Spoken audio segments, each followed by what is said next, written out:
Okay. Hello, YouTube. This is cooling your jets. Nah, cooling my jets. That's right. Yeah. Hey, I really don't have an opinion. So, if you guys want to dog on me about, but there is some very, very, very, very, very compelling arguments. Some very highly intelligent people have uploaded videos, and they claim our cosmos, as we understand it, does not exist. This guy, he calls himself Lord Steve Christ. He's got this configuration he set up. Says we live inside the Earth, inside a circular, kind of like living inside a cocoon. That's pretty interesting thought, and he's got some really compelling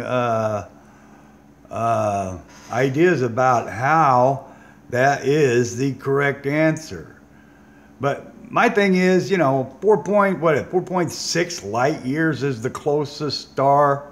I call bullshit. That just don't make sense. It is ridiculous to even think that the closest star, it takes its freaking light, traveling at the speed of light, as they say, whatever the speed of light is, for 4.6 years, you start thinking about our cosmos as we've been taught through artist rendition images and all these NASA publications, and it just don't add up. So yeah, I'm a firm believer in this idea they're geoengineering the planet. It's more than just going green in the aspect of green technologies. I really think the globalists that are geoengineering the planet, there's enough evidence to prove that NASA didn't go to the moon. There's enough evidence to prove that the space station is a fraud.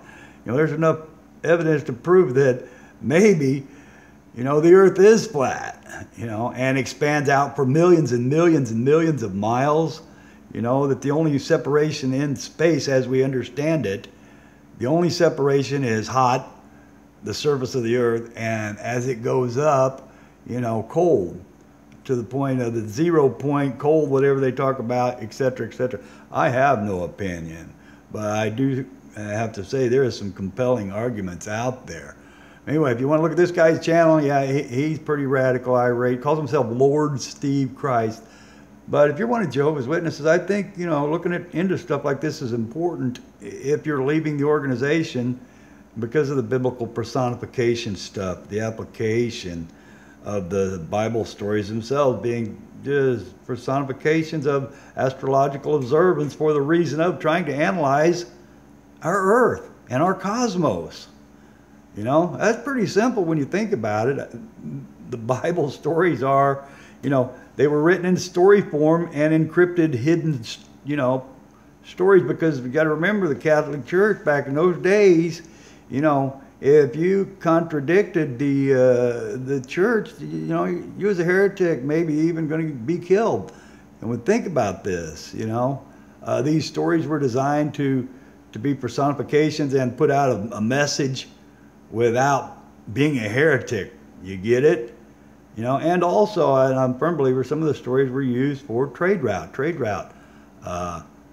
GPS orientation, understanding that as well. But think about this.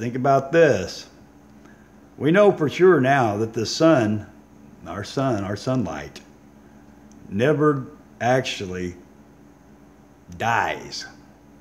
The Jesus personification story of the Bible, the sun goes down and he dies.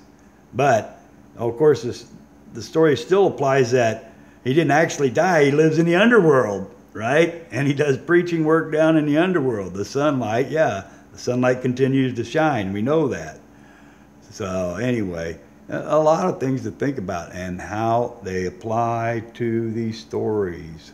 Personification, Jesus preaching in the underworld, right?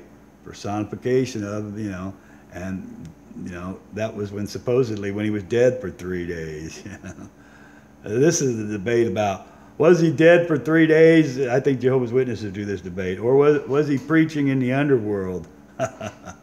Anyway, if the sun, our sun, and I am more than convinced that the stories are personifications of our sun, yeah, you can see where I'm going with this.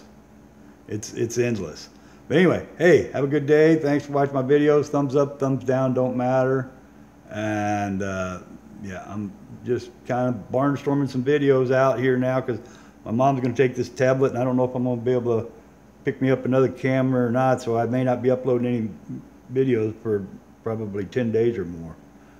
All right, you guys have a good one. Friday, I think, is when she's leaving. But yeah, you guys have a good one. Thanks for watching my videos. Later.